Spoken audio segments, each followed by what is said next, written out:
Good afternoon, evening, morning, whatever, wherever you are, everyone. So it is Thursday editing day again. These are coming round way too quickly for my liking. I don't know about everyone else, but it's been really busy this week. More busy than I used to be when I was not tied to a desk and stuck inside. Anyway, so hello everyone that has been on here for a long while, and hello to everyone that is brand new. So what have we got? We got Serge is back on. YouTube Jerry's back on. The only reason we're on YouTube is because of YouTube Jerry. So welcome back in, Jerry. We've got people from where are we? Minnesota, Netherlands, Mexico, Western Australia. Alan's on. That's good because we're going to start with Alan's image. And I think somewhere Andy is watching live with a really, really, really bad mouth because he's had two teeth out. So hopefully this is less painful than having two teeth taken out. But let's get started. So today we're going to be spending an hour editing in Capture One.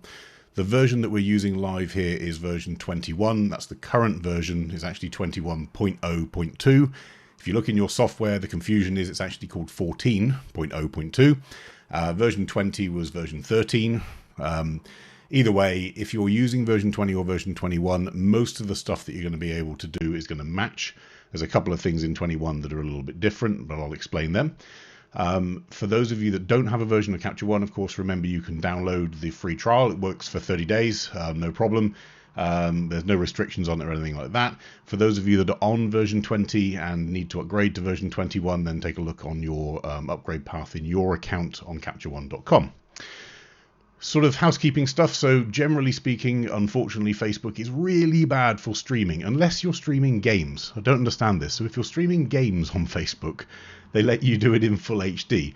Anything other than games, and it's reduced down to 720. So a suggestion would be for those of you looking for a high resolution version of this, make sure you're on YouTube. Ideally, make sure you're on Chrome. It tends to have a slightly better experience. You can switch to 1440 resolution, so you'll be able to see some more details. Obviously, as we've done or said before, there is a slight delay between you sending a comment in and me seeing it on the screen. Don't let that stop you, please. As we're going, put in any comments or questions. We'll try and cover them. We can't get to all of them, but we'll try and cover them as we go.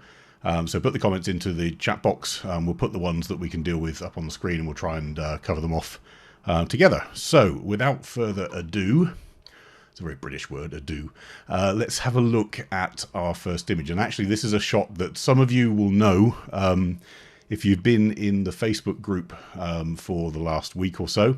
I started having a look at this properly. It's probably about a week ago, actually. I have spoken to the guys at Capture One in depth. We have got some answers as to what's going on, and I'm just going to explain the issue that we have with ProStandard.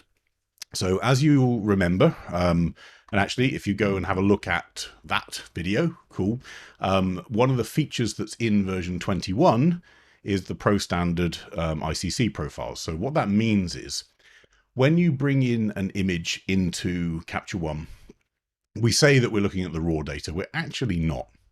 So we need to sort of remove that from our heads to begin with, because not only are we loading in an ICC profile, so a color profile for each camera that we're using, and these are the profiles that are loaded in here in our selection, but we're also applying this curve.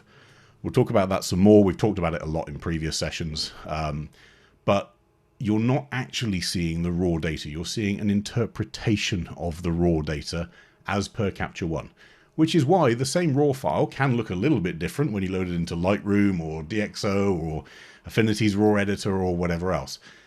So Capture One has, in my view, some of the best rendering profiles available, and it's one of the reasons why I use it. And in version 21, they launched a different version of the ICC profile for certain cameras. It's growing before all the questions come in, and that was called ProStandard. So ProStandard was basically taking the generic profile for most modern and current cameras, tweaking it to make the colors more accurate, more realistic, more close to real life. And obviously as cameras have moved on, color gamuts and everything have moved on as well. So making sure that those profiles have been tweaked to be current. Great. But there's a problem with ProStandard in certain situations. So where ProStandard is fantastic, If you're shooting in the studio, if you're shooting skin tones, if you're shooting bowls of fruit or whatever, things that are color blocks and something like that, it is a wonderful profile. And if you turn it on, you'll see the difference. It's subtle, but it is important.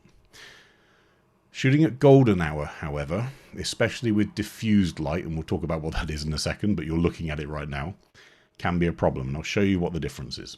So this here is the previous standard auto ICC profile. This is for my camera. It was shot on my camera a few months ago. And you'll see here we've got the sun, and I'm hoping you can see this on the stream. We've got a sun here. We've got a smooth fall off, a smooth gradient because it's in mist. Now, one of the mistakes that I see lots of people make, we're not going to talk about dehaze because dehaze would trash this picture, but you can see one of the biggest issues that you have is with a nice smooth soft fall off of diffused light through mist, or whenever you're going to see one of those rings around a sun or the halo around something in the sky or the sun peeking through a cloud, all those things we like at golden hour. What you don't want to do is lose that soft gradient. So we don't want to do things like pulling in HDR too much or pushing clarity up too much, because what happens is you start to get this shape, effectively, an aura around it, or whatever we want to call it, but a boundary. And it stops being a nice soft fall off, a nice soft gradient, and starts becoming a little more messy, let's call it. So this is the standard profile, and this is the ProStandard profile. And what you'll see immediately, hopefully, is this shape along here. You can see this sort of reddish color. Now, some of that comes from the fact that the ProStandard profiles, certainly for my camera, tend to push the colors a bit towards the red spectrum. They tend to crush down some of the blues and some of the greens. And in most cases, that looks great. At a sunset where all the clouds are lit up, but there's no point of light, it can look fantastic compared to the previous profiles. But in this situation, and in similar, especially with diffused light that has a point of origin, we're seeing some of these artifacts here which are not good. So let's just do a side-by-side comparison. This is the original up here. This is the new ProStandard profile. So for landscape people, this is going to be a problem. Genuinely, my approach to this now is take every picture on its own merit. And of course, actually, that's what we should be doing anyway. But while I'm sure the guys at Capture One are going to look at stuff, so what can be done to improve and make ProStandard better as time goes on, in the meantime, I would be very careful, especially at golden hour, of just automatically switching to ProStandard. And the reason I'm mentioning it, a lot of people I've heard have changed their defaults here. So what you can do when you switch to ProStandard, you can say, save these as defaults for my camera. Well, if you bring every picture in and its auto is ProStandard, if you see some of these rings or artifacts that you don't like, or I think as Ernst has said, the sky of a Nikon Z7 is way too cyan. I've seen, I can't remember who it was. I think it was Peter shot in Facebook. I can't remember. But there was a sunset scene there where he said it had shifted too much and so on. So generally speaking, just appraise each photo as it comes, as you should do anyway. B, consider which ICC profile is going to get you the best out of that image. As I say, for studio stuff, absolutely ProStandard beats the old profiles in pretty much every scenario I've seen. Outside, golden hour, I'm noticing more and more it could be a bit of a challenge for some people in certain situations. Of course, if we want more red in this one, then we can do that with our color balance tool, of course. But while I'm a little frustrated, personally, that we've got to this point, don't forget, this is all non-destructive. ProStandard is an option. So, you know, let's maybe use it as an option where it's relevant and not where you're going to get something better out.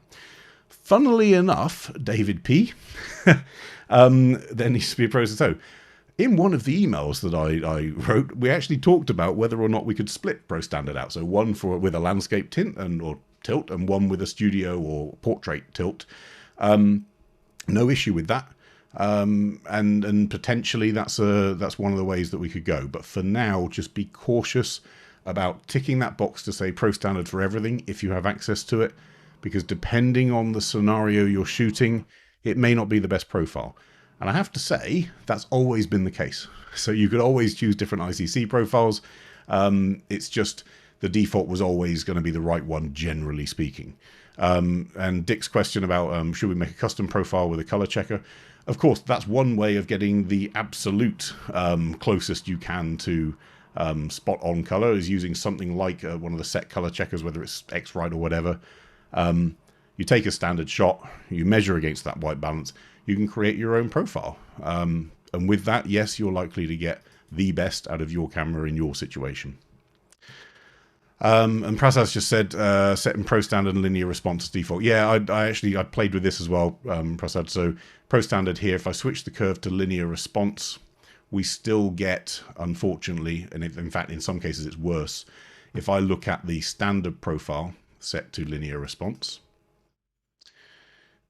we have a little bit of an issue down the middle, but a relatively soft fall off here. With ProStandard, we get this line again here, and it's actually washed out some of the yellow. So again, it's a case of playing with the image for what you want out of it, but it's just a bit of a heads up to say, make sure you check the ICC profile before. My worry with this, just so you're all clear, is I don't want to see people trying to fix this in all the other tools, because you can, of course, you can go into the curve and you can try and fix this stuff, when all you needed to do was just turn off ProStandard and go back to the standard profile that you had. Okay, and yeah, so as Brian says, don't grab a hammer every time you need a tool. Absolutely. So this is a case of the right tool for the right job. My concern at the moment is the way that a lot of people have understood it is ProStandard is better, and arguably it is, but in certain situations. In others, you might be better off with the standard. Okay, so with that said, let's get rid of my random pictures and let's move on to where we left off last week, which was with Alan's shot of this archway. And for those that weren't following afterwards, so we had a bit of a chat in Facebook afterwards, I actually didn't do one thing that he wanted me to have a look at. So he's messaged and said, it's this issue here. So we're going to talk quite a lot about masking today. Certainly in this image here, and about how to get the best out of masking. And it's not always with Luma range. Just again, going back to, I think it was Brian's comment about don't grab a hammer every time you need a tool. Luma range is great, but it's not the fix for every single thing that goes on in Capture One. So here's our archway. And what Alan wanted to do was remove this, or darken this area up here. And what it seems to have transpired as having is a mask across the top of this. And that mask, if I go to the light and D ceiling, exposure has been pulled down by 2 2/3 of a stop, 2.65. And actually, it doesn't look too bad out here. But when we zoom in, look at these nasty little halos. Whether you want to call them, contrast lines, halo lines, or whatever, we don't want them. They make it look, unfortunately, a little bit unreal. And you can see that it's been edited. Everything else in the shot is smooth and nice fall off, and then all of a sudden you've got this really harsh line. So this was done with literally a mask. I'm not sure whether Alan did it hand-drawn or whether it was with a Luma range or whatever else, because it's been flattened down and rasterized. But I'm going to show you a couple of options of how to deal with this. So, the first one, we'll call it option 1, so we don't ruin the surprise. I am going to paint with my paintbrush, 100% opacity, 100% flow. We're just going to cover the whole thing in red. Wonderful.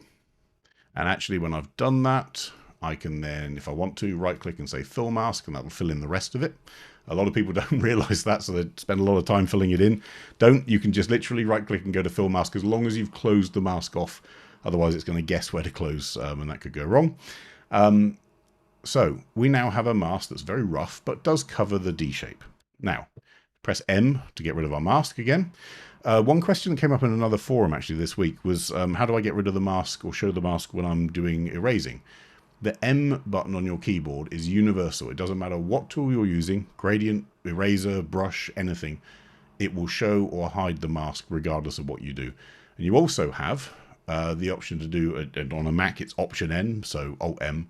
to do that in Grayscale as well, which will get rid of the picture and show you Grayscale. But that works regardless of what tool you're in. So with this mask, let's just say I want to pull that exposure down to roughly where Alan was. And that's good. We've got rid of the brightness in the stone, but look at this burning, as it were, on the bits that we don't want. So why on earth would I leave that? That's wrong. So we'll go to our Luma range. So Luma range allows us to select certain ranges of brightness in the image. And as I move this selector up, well, that's pretty good. Getting rid of that stuff there. We'll add this. This is a fall off. So effectively, it slowly increases the mask from 110 out of 255 at 0% up to 149 out of 255. And at that point, it'll apply 100%. And anywhere in between, it's going to ramp up. Wonderful. So I've now got a mask that pretty much covers my archway. In fact, let's just go a little bit darker here just to cover that. I might have to put a little bit of a radius on it. That radius effectively softens the edge, blurs the edge.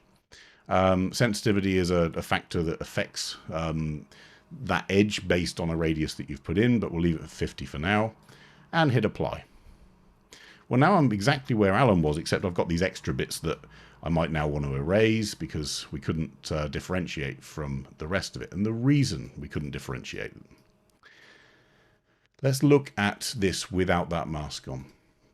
This brightness here is roughly the same as some of the brightness over here. If I move my mouse here, so as I move my mouse, we've got 160, 160, 160 on the right-hand side. I'm reading the top of the screen. It's telling me the pixel values over there. 147, let's say. And over here, on these bits here, as I move around, I think from earlier, there was one that was near sort of 130, 140. We're starting to hit issues where some of the brickwork is just as bright as that right-hand side. So our Luma range doesn't exclude it. So then I'd have to hand draw.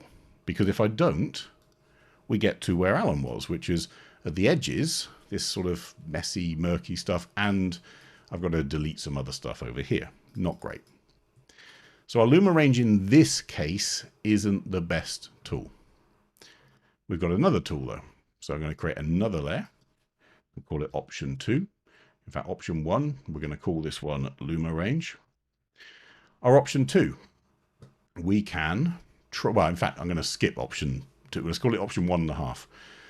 I can spend the next 2 hours drawing at a pixel level every single part of this mask and then feathering it off. I don't have time for that, and you guys are going to get very bored watching that, even if it is in full HD and all the other stuff. So there's a better way of doing this. I'm going to go to my brush tool. I'm going to make sure I'm on the right layer. And in my brush, I'm going to put the hardness up, because it's not going to matter to me. But the reason I'm doing that is so that you can see what I'm doing. And I'm going to make sure that auto mask is enabled. So this is an option. You can turn it on or off for eraser as well as for brush. And what you'll see is, on a hard brush, you'll see I just have one circle. On a soft brush, you'll see I have an extra circle, which is effectively the feather radius outside of the center of the brush. If I tick on auto mask, I now get this third circle, one in the middle. It's not actually a third circle. There are still only 2 that matter to us. And it's because this hardness is confusing things, because that hardness we can actually ignore now on auto mask. That's the feather bit. Well, auto mask is going to recognize the differences between the bits that I want to mask and the bits that I don't, and create the right shape around it. So I've got a little circle in the middle and a big circle on the outside. The little circle represents the stuff I want in the mask, my brush. The big circle outside, I want that to go over the edge of stuff I don't want. So to give you an example, I'm going to make sure that our mask is on. So press M on the keyboard and we've got that. Just going to erase that because we don't want it. And with our mask, I'm going to make sure my hardness is up. Oh, sorry, I'm on my eraser. That was silly. So with our mask, I'm going to, and it's going to be a little bit difficult for you to see on some of the screens, but I'll start over here so you can. Look at where my little circle is. It's in the white area that I want to mask. And the bigger circle is on the outside area that I don't want in the mask. And I'm just going to draw all the way along this line. And for some reason, I'm not seeing my mask. There we are. Let's just undo that. So with my mask turned on, you'll notice I don't care that it's going over the edge. What I'm not looking actually at the mask right now. What I'm looking at is that little circle, and I'm making sure my border goes over the edge. I'm just going to close this off so we can just show you what's going to happen. So my border goes across the edge, and my little circle stays inside the mask that I want, the area that I want. Don't worry about these bits. What we're going to do over the next couple of brush strokes is train Capture One to learn the stuff I want and the stuff that I don't. And the more I brush, it's going to learn that. Oops, sorry. And get rid of the stuff that I don't want. So there's my brush. Some of it's got wrong. Now the reason is because these tones are maybe too close. But if I now go to my eraser, and with my eraser I also make sure that I have auto mask on, I can now train it on the stuff that I don't want. And as I draw around these bricks, you can see it's going to get a better idea. It's not going to be perfect. In fact, that one's very not perfect. Let's just make sure we're over here correctly. It's a bit better. Along here. For some reason, it's not doing quite as good a job as it did earlier, which is a bit odd. But I'm going to show you another tool, which means it doesn't actually matter too much. Anyway, all we're doing is we're just training it. And think of it like a learning process with Capture One. We're just telling it, look, I want this stuff in here, but not that stuff up there. And then when I've done that, let's just go in a bit tighter. So smaller brushes help. This is also where, if those of you that have a tablet, those tablets will really help because you can get a bit more accurate. In here, you can see it's struggling. Oops. It's struggling because we're hitting into a corner where it's sort of got a blurry line rather than a straight line. So it's struggling to understand which bits I mean. But we're getting there. It's done a relatively good job. But as we know, if I now use that, so anywhere that I've got the wrong part of it, if I turn that mask off and now do my exposure, well, we're back into that place where these lines are wrong. But I've got this option here, Refine Mask. That turned out pretty good. So, Refine Mask allows us to take the auto mask that Capture One's tried to work out for itself and change those edges with a certain radius, and it's looking for contrast points again to grow that mask based on certain values. So we're effectively able to spread that mask or contract that mask. Let's just display it so you can see. I can get it back to what it was before. I can really soften it, probably a bit too much. There you go.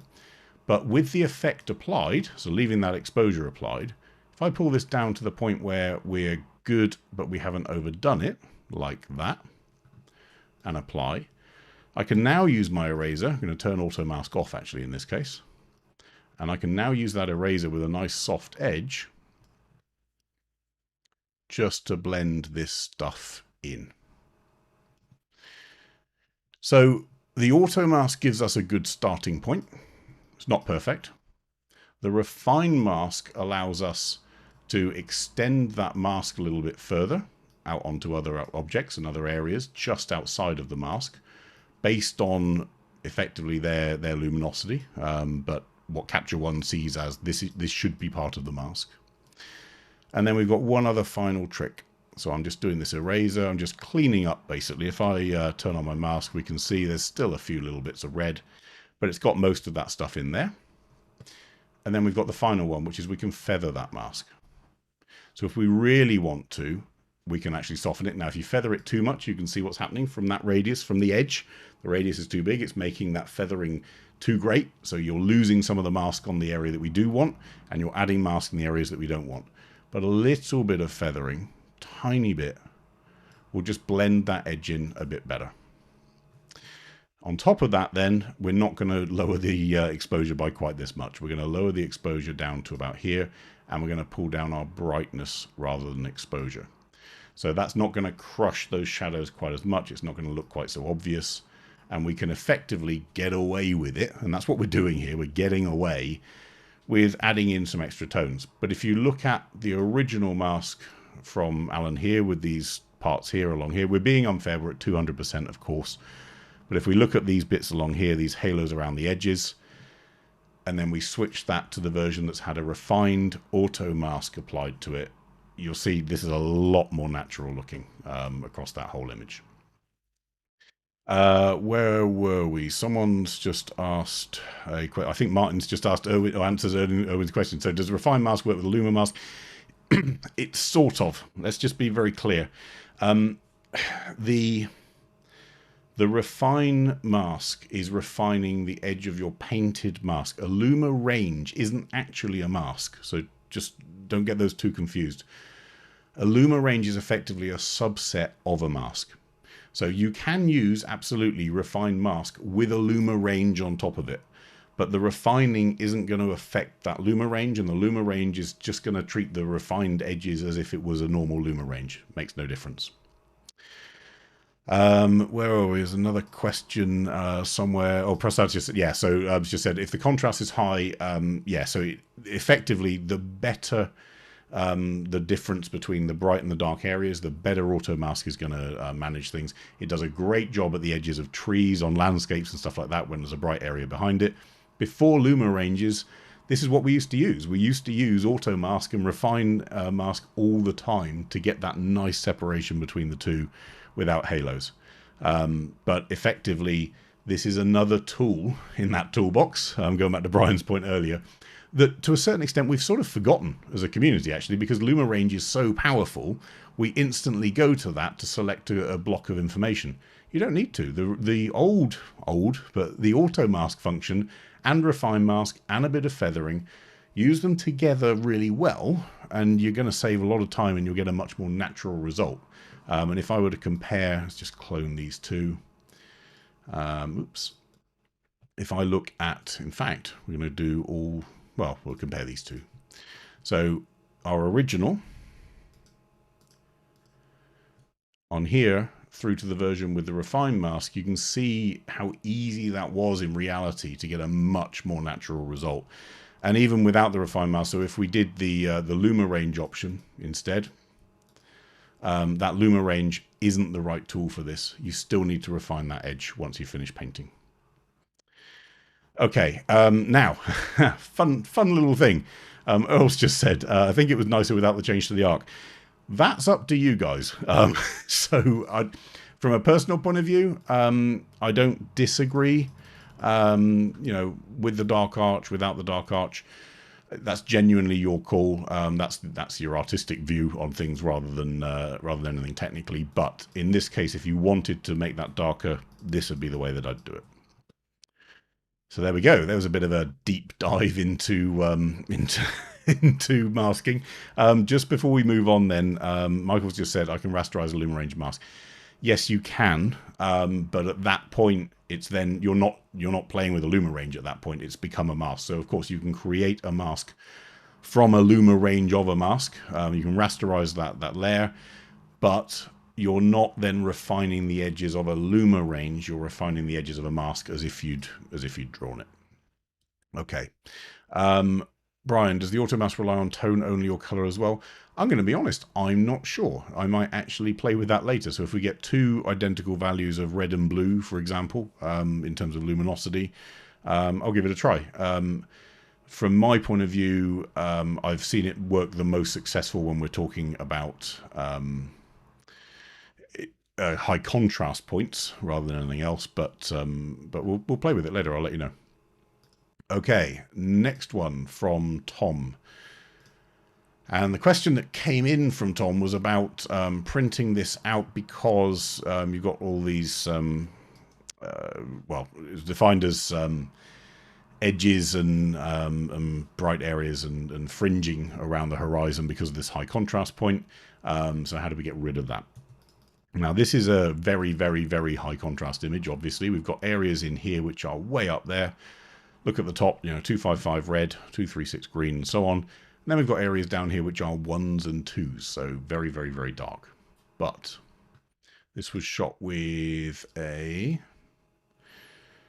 where are we? What camera were we on? It was a Sony a7R III, so it's got a decent dynamic range. It's probably good when it comes to pulling up shadows without too much noise. So let's see what we can do before we even play with any of the separation or anything like that. Let's pull up our exposure. And the reason we're doing this is to work out what tools we need. So quite often you'll see me on a picture load up exposure and then pull down exposure. It's not because that's what we're going to do in the end. What I'm trying to work out is what data do we have to play with that's good. And in this case, I'm just going to specifically look at this grass here and say, okay, I've pulled this up by 3 stops or 3.5 stops more. There's not much noise in that grass. So even though it was pretty much pitch black on the before, we've got a lot of data in there that's just not showing in the visible histogram. So that's a good thing. We know we can pull it up a lot. Likewise, let's look at the sun up here and pull down our exposure. So there's our standard and down. All those bits that looked overexposed, actually, there's a lot of detail in there. So we've got a really, really powerful amount of extra information that we're just not using in the standard shot. So again, we're talking about, is this the raw file? Well, it's the raw file with the Sony ICC profile. We'll talk about switching it to ProStandard in a minute, and the auto curve in Capture One. So let's first off, let's see what we can do in terms of pulling up some shadows, shall we? So let's just turn off our before and after. So you can do that up here on the top, or you can press the Y key on the keyboard. And then let's have a look at pulling up some shadows and some black. So let's pull up our shadows. Now think about this. What's going on? Why is the sky coming up when I'm pulling up shadows? The skies aren't shadow, right? Well, actually, they are. Because as I move my mouse over here, look at those values at the top, and you can also use the orange bar on the top left histogram. So as I'm moving around the sky is in theory the bright bit, but in literal values in the histogram, it's the shadow. Look at where that orange bar is. This is all in that bottom third, bottom quarter of the histogram. In fact, it's the bottom 12 or 13% in this case. So as I pull the shadows up, of course that's going to pull up the foreground as well, because of course the foreground is a shadow. But it's going to pull the sky up a lot more. So instead of that, what we want to focus on is the black slider. Now the black slider focuses on that bottom sort of whatever number we want to choose this week, but let's assume it's the bottom 5%, but bottom 3, 4, 5% alone. So not all the shadows. So it is still going to pull up these darkest parts of the sky, but you can see the difference it's having in the foreground here without lifting the sky too much. So let me just clone this variant so we've got a bit of a baseline. Now, what we don't want to do in these shots is pull too much up from those shadows, because what we end up with is our friend, the Instagram post, which is something that our eyes couldn't possibly have seen, and it looks fake, it looks cartoony. Don't ever do this. If you do this, never tell anyone I taught you how. So instead, pull up the black subtly. We want to see enough information here that I can see it's a field, but I don't want it to look like it's been drawn or painted by someone with acrylics on a piece of paper. The sky. Now, we're going to come back to that a little bit, but we might use some clarity to pull that up. We're just going to make a decision right now in terms of what we want to do with this light here. Because I can use our white and our highlights to pull this down, to calm down that sky. Or I can actually, well, in fact, we can even pull it up. So we can make it even brighter. That's probably not right. Or we can leave it where it is. To me, I think there's room to pull it down just a touch, but not too much. If you do it too much, again, it's going to look fake. So all that done, why am I showing you this first? Well, the reason is because I have a feeling that when Tom maybe was doing the sky stuff, maybe it was done, I don't know, Tom can possibly fill me in, but maybe it was done with a mask. And the second we start doing things with a mask in these scenarios, we end up with these borders, we end up with these fringes around stuff. So the first thing we want to check before we look at why we're doing it this way is to go to our lens calibration area or lens correction area. Make sure we've got chromatic aberration turned on. We can do our analyze, so that does it specifically for this image rather than the default for that lens and that camera combination. We're at 5.6. There's probably not much diffraction. For those of you that have been on the Facebook group, you'll see there's a video there. It's really, genuinely, it's really good. Go have a watch of it. It's the simplest explanation that I've seen of diffraction. It's a really good video. But let's just turn that on and we can see not much difference. So as with everything in Capture One, if it's not helping the image, don't use the tool, because if it's not helping, there's a risk it can hinder. But what we haven't done is turn on our purple fringing, and you can get fringing at these edges, these high contrast points, especially when it comes to sunset or sunrise. So with this, what I'm looking at is, if you look very carefully in this tree, we've got, and I'm being, again, very unfair, we're at 400%, but we've got some colors creeping in around the edges. If I turn up our defringe, you'll see those colors start to neutralize. We've gotten rid of those magentas and purples and so on, and we're back to a neutral tree. So we want to do it sympathetically, so we're not going to do it completely, but we are going to use our purple defringe function here. Now, the reason that we're doing this with global adjustments, sorry, we go to our exposure tab. The reason that we're doing these changes with global adjustments is in a high contrast environment, just like with Alan's scenario. Whenever we see those boundaries, there's a risk that you're going to generate those halos and fringes and so on. And Tom has just, thankfully, I guessed right, has just answered the question. So tried to mask the sky on one layer and the ground horizon on another layer. That's probably why you're seeing fringing, Tom. And it's simply because, and it's nothing you've done wrong in that sense. You've seen just now how easy it can happen. But the second we start trying to separate out the bright areas and the dark areas, we can very, very quickly end up in a scenario where those lines where those two masks join become halos, they become dark lines and light lines and so on. And that's where Capture One's trying to add in contrast and trying to show you the difference effectively of what you've asked for. But it can turn out to actually ruin an image if it's done too much. And in this image, what I would say is, because you've got this benefit of this huge difference between the sky and the ground, let's go back to our original. That's exactly what these tools are there for, these high dynamic range tools. We can absolutely isolate those shadows and the highlights, and we can play with them differently without needing to separate them out with a mask. So we get, genuinely quite quickly to a pretty good place, actually. I think these two are, yeah, they're the same now. If you want to get very specific on a certain area of the image, well, we look at where it is on our histogram and we can play with it in the curve. So if we wanted, for example, just to lift all of those low to mid tones up without affecting our highlights too much, then we can put a little bit of a bottom curve in. But remember, whenever we do this with the curve, we start to lose contrast unless we do the opposite at the other end. So in this case, I'm going to leave it where it is. For the sky, well, I don't really, and this is the thing, I don't really want to play with this ground too much now. If I look at my histogram, and especially look at the levels tool, what I'm actually going to do is, let's just add a new floating tool. Where are we? Levels. Look at the difference of our information. Oops, why can't I grab it? There we go.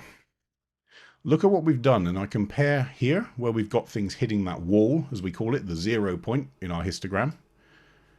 By just lifting those blacks, we've managed to get all the data off of that wall. So we've got it all into completely clean, and in this case, noise-free relatively, but detailed and valuable information that can be printed, no problem. So that lift is enough for us in the foreground. We do want some shadows. We want these trees to be in silhouette. So with that all done, let's just remove that one out. With that all done, then we'll look at the sky. So let's add a new layer. I'm going to call it, strangely, sky.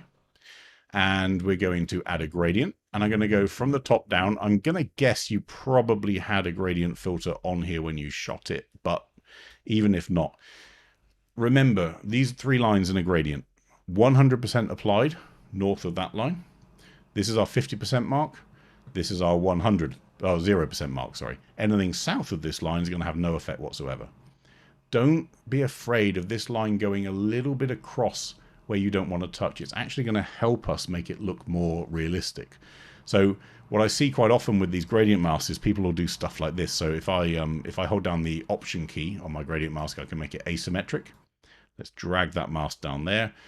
Now what's going to happen at that border? The border is so tight, so clear, so crisp, that anything I do above is instantly going to stop down below, and you're going to see it a mile off. So we want a nice soft fall off. So hold down the Option key or the Alt key on your keyboard, and we can make these asymmetrical or symmetrical again. And I am going to go a little bit over our base down here. In fact, I'm going to make it just a little bit harder as a fall off. And with this layer, what we're going to do is we're going to go to our clarity, leave it on natural. Don't try any of the weird punchy stuff and everything like that. Now look at the difference. I'm just pulling up that feel of those clouds. What we can also do is we can play a little bit with our tint and a little bit with our coolness or warmness. So Tom, you can guide us. So how warm was the sunset? We can have a look at it. The reason that I'm doing it on the sky layer, just so you're clear, rather than on the background, if I start to play with this on the background, it's also going to affect our grass. Now, I don't want to pull the sky too far away from the foreground in terms of its white balance. That just looks wrong. But rather than affecting the green, I just want to affect that sky. So Tom's just said it was midsummer. So what we're going to do is we're going to reset this of our background, turn on our sky, and with our sky, I'm just going to warm up a little bit and add a little bit more tint into it like that. I've lost some of the blue in doing that from that Kelvin. Well, that's not a problem. I'm just going to go into my color editor, going to increase the saturation in the blue and maybe even lower the brightness. Look at the sky behind those clouds. It's quite fun. Don't do it too much. That's too much. That's too much as well. So little changes, tiny little changes make a big difference. Then overall on the image, what I could also do, just to be really classic about it, is put a tiny vignette in just to, again, bring that focus back down to the middle down here. Now, I also want to show you something because, again, just like we were talking about the ICC profiles being the default, quite often I talk about using a linear response curve instead of the auto curve. In this case here, let's go to linear response. Ooh. Now, of course, I could get this lifted. I could make this scene look a lot more contrasty, bright, happy, whatever we want to call it. This is linear response. This is the auto curve. Why would I start with this curve if all I'm going to have to do is pull up the contrast? If I want lots of contrast, because the temptation with this shot here, you've heard me say it before, if you've got a shot with huge amounts of contrast shift, linear response can help because it can rescue the detail in the highlights as well as lifting some of the detail in the shadow. But if you'd started this shot with linear response, you're starting with a really flat image. And the work you're going to have to do to lift it is going to be a lot more than the work that we've just shown you really quickly, how to recover some of those highlights, lift up the shadows with the auto curve.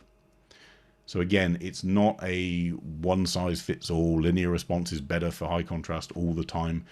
You've got to look at your image, you've got to assess what's best for your picture and what you're doing. Now, with this shot overall, we could possibly afford, with our background layer, not the sky.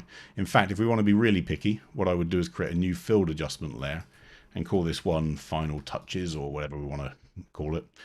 And I can actually pull up a bit of contrast. I can touch up the saturation a little bit, not too much again. Brightness is not the same as exposure, remember? So exposure takes our histogram like on a skateboard and rolls it to the right and rolls it to the left. Brightness takes our data and it squishes to the right or it squishes to the left. So it doesn't blow out the highlights because we've got some stuff that's right on the edge here. So instead of using exposure to lift the image, we're going to use brightness to lift the image, which won't push the highlights out of exposure or overexposed, but it will lift all the other stuff in the histogram. It's going to lift those shadows up a lot more. Where are we? Oh, Pablo just said, I like it more with the foreground almost black. More silhouette. Absolutely. And again, just like with Alan's shot, this is personal preference. It's down to how you want it to feel, to appear, how you remember that scene. It's one of the reasons why I said to Tom, you know, why or how was it feeling? Was it warm? Was it cold? Was it winter? Was it summer? You're the ones that have to decide what you want to do with that. This sky here, of course, we could make it a little bit more fiery. Well, not brightness, sorry, with our saturation. We could pull down that exposure a touch if we wanted to. You can now tweak this, but you've now got those three elements. We've got our basic lift of that background layer. You can determine how much of that foreground you want to pull up. You've got a sky layer, which is enhancing and adding drama to that sky without making it look fake. And then you've got a final touches layer, which is just pushing the contrast and the brightness for the overall image. And the reason it's the overall image is because I've filled that layer by pressing M. If you want to fill a layer, you can either create a new filled layer here, or you can right click on a layer and just say fill, if it doesn't have a mask on it already. And there's our edit. So we go from here to here. If we don't like the feel of that sky and it feels wrong, not a problem. We can cool it down a little bit more. We can change our tint and so on. That's now up to you. But these are now independently controlled. And most importantly, what we don't have is fringing and stuff around here where a mask went a little bit wrong. Okay, so there we go. That's our second one. Let's have a little look at Pavel's shot here. Now, bear in mind what I've just said about linear response. Pavel's email in was asking about, I think, if I'm right, these mountains being really tough because of the way that light falls on them. They're really, really bright, really challenging to see any of the detail in. And that's actually proven. If we go to our exposure warning, we can see these areas are overexposed. Remember that exposure warning doesn't necessarily mean you have no data. It just means that in this cut of that data, on that histogram, this stuff is hitting one or more channels, so the red, green, or blue channel, and we can see it at the top. In this case, it's the red, is above, or 255 or above. That value, the threshold, you actually set in your preferences. So if I go to my preferences, under exposure, our exposure warning here, I have mine set to 255. And it's because I just want to know whether it's blown or it's not. If it's at 254, I'm fine with that. 253, I'm fine with that. The default, from memory, is maybe 250. Can't remember. I always set mine to 255 because it's telling me an absolute. It's overexposed or it's not. Now, we've got an area here which is very, very, very heavily exposed. This is actually Pavel's edit. So there's a lot of layers in here. We've got a sky layer. Let me just turn off our exposure warning so we can see. So we've got a levels layer that lifts it and adds more contrast. We've got a sky layer that's just adding a bit of darkness up here. We've removed some brightness from the rock face. We've got another layer doing something with Sulphur Mountain. Now, we've got an image here which has got some shadow information here and some overexposed stuff here. If I just use our exposure slider, I'm going to go back into our background layer, clone this variant so we've got to compare later. If I just go to my background layer and pull down my exposure, I can see there's loads of data here on the mountain. Let's turn on our exposure warning. No warning. In fact, there isn't a warning until we get to about, where are we at? 2.5 stops under. 2.5 stops under the existing exposure, and we start to see some of these lines of overexposure. Anything less than that, so darker than 2.5 stops, and we're looking pretty good. Okay, so we have the data there, and it's not too bad. It's not too blown out. But actually, before I do that, let's go over here into the shadows. By pulling down our exposure, well, we've now lost all this information down here. So all this wonderful information in the trees and all the snow and everything that's falling, that's gone. So, bearing in mind, as I say, what I just said on the previous one, this is the auto curve. Let's change it to linear response.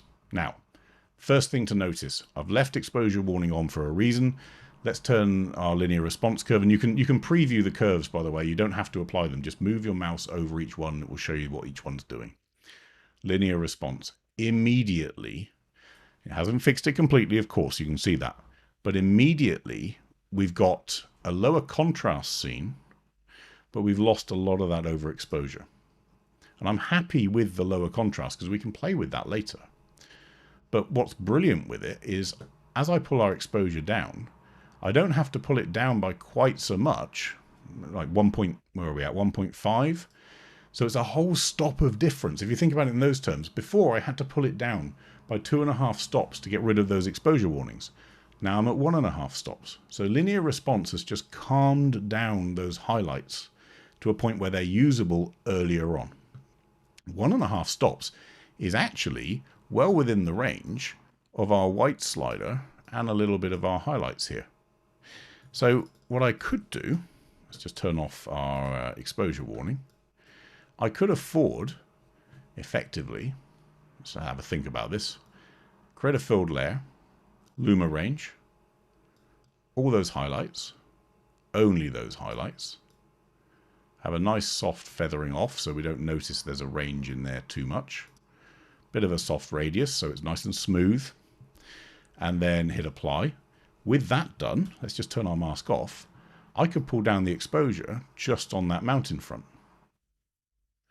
So we're now able to separate out just the highlights, and more importantly, we haven't had to pull them down by as much as we would have done with the auto curve.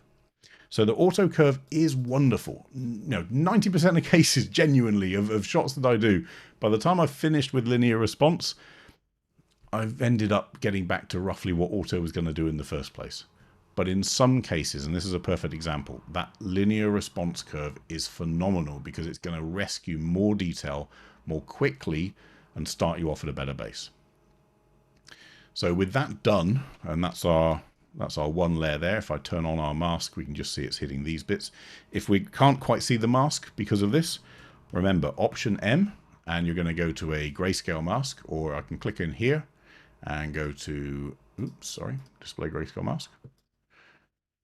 And we can see the areas that it's actually highlighting rather than it getting lost in the red color. Interestingly, you saw that black weird square thing.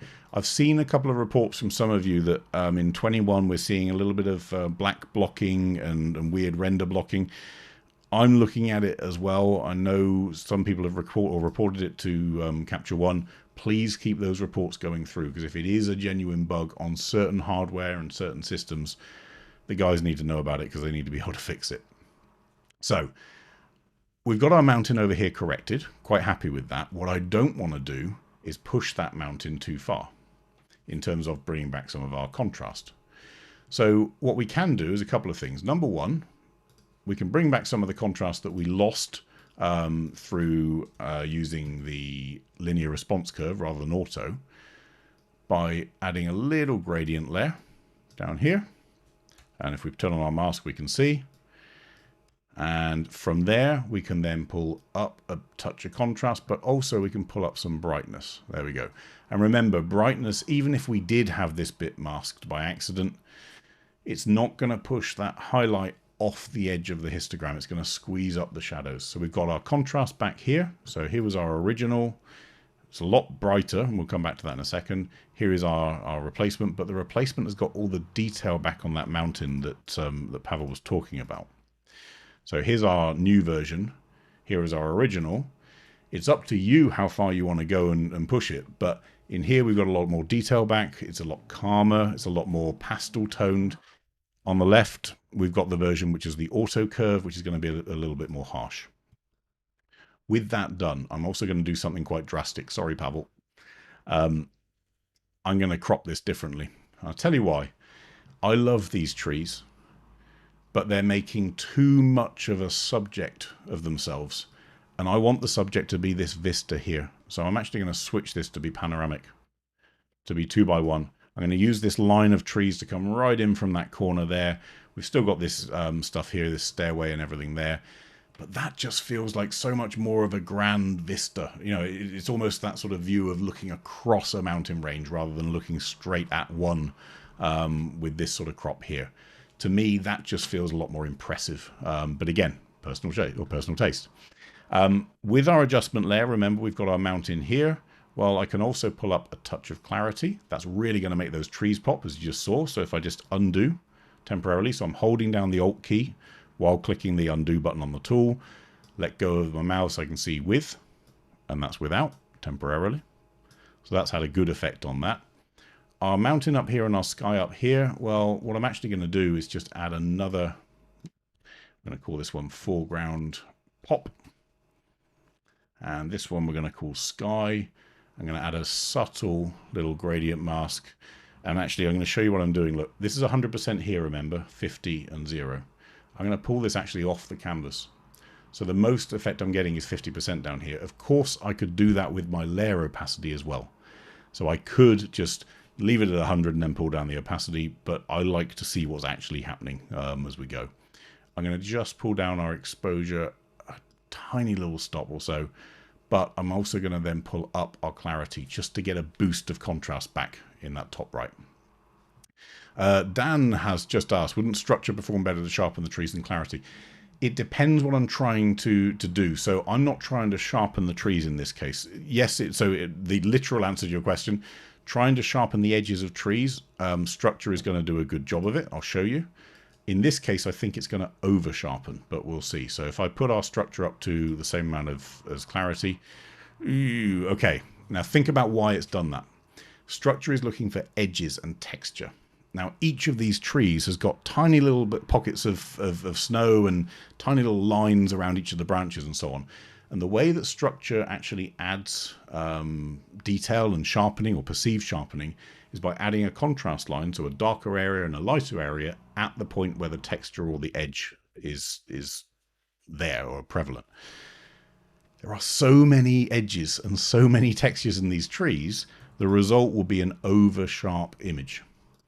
Clarity, on the other hand, is looking for areas, and it's looking for areas. It's a mid-tone primarily adjustment tool, and it's looking for those areas which aren't quite clear in terms of contrast. And it's saying this area here and this area its neighbor, which one of you is darker, which one of you is lighter. If you're lighter, get lighter again. If you're darker, get darker again to separate out those areas. So in this case, I'm doing it to add contrast rather than sharpness, because actually the trees as they are, they're sharp enough. I think they're pretty good already. We don't want things to be over sharp, and that's sort of where I'd get to. I wouldn't push it too far. In theory, if we went back to our background, well, in fact, probably our sky. No, we do need to do background because we didn't cover enough. I think Pavel's sky area here is probably the better mask because it goes across. Of course, we could go on to our blues. We could lighten or darken it a bit more. We could increase a touch of saturation if we wanted to, but I wouldn't push it too much further. I'd leave it pretty much where it is. We've got a white balance change in that sky that's been added in, but our white balance in the background isn't too far different. We could push a bit of tint and a bit of warmth into this, but I would be really, really, really careful not to push this too far. It looks great natural. So we've gone from there, which is certainly very high contrast. And if we look at these spikes in the histogram, of course it is there. And one of the challenges that Pavel had was it's probably too much contrast on these bright parts of the aspects of the hills. Genuinely, if you're not using a polarizer and you're shooting sunlight against a snowy or an icy mountain, you're going to hit this problem at some point. It is best to expose for that highlight and then worry about recovering the shadows later than blowing out that snow. Your camera's going to forgive you to a certain extent. Of course, linear response is going to help pull that histogram in a bit. And as you saw, actually, the difference was roughly one stop of recovery from auto across to linear response. So we've done all those changes. We've softened it up a little bit. If we wanted to harden it a little bit, again, we can actually go to our exposure tab, go to our levels or curves. So in terms of levels, we could, if we wanted to, just make it pop a bit with a bit more shadow and stuff like that. These are final tweaks that you can decide on yourself. But to me as well, that crop just makes it look a lot more impressive as a scene. So there we go. Warning about ProStandard for now. Make sure you're using the right ICC profile that gets the best out of your image. Not just the default to say, oh, ProStandard is better. It depends what you're shooting. Alan's challenge here, trying to get rid of that the archway, or darken down the archway naturally, and we're using the refine edge or refine mask and feathering rather than just relying on Luma range or drawing. Tom Sunset here with that massive recovery. But in these scenarios where you've got a clear difference between the bright and the dark areas, you don't need to worry about a mask or a Luma range. You can just do it through HDR tools and curve. And then Pavel's shot, nice recovery, really nice images. Great, actually, all 4 of you, great images, guys, this week. And then next week we'll start, I guess, with Michael's and move on from there. So don't forget, in the meantime, we will continue on all those questions and stuff like that in that Facebook group. Anyone's welcome to join. I'm generally there in between other things, but there's lots of other people in there that are actually being really helpful and helping each other along. Of course, you've got all those pro tips things, so things like clarity and structure, things like version 21 upgrades, they're covered, they're all on YouTube. Remember to upload your images using that tool. That's the only way we'll get them. Please, please, please, I keep saying it, remember to include your name. If you don't, we can't put it in because I don't know who to call you or how to say your name. And then we will catch you again in another week. So next Thursday, same time, same place. And in the meantime, you can contact us through all of those different ways. But stay safe, do what you're told, and we'll see you next time. Cheers, everyone. Bye.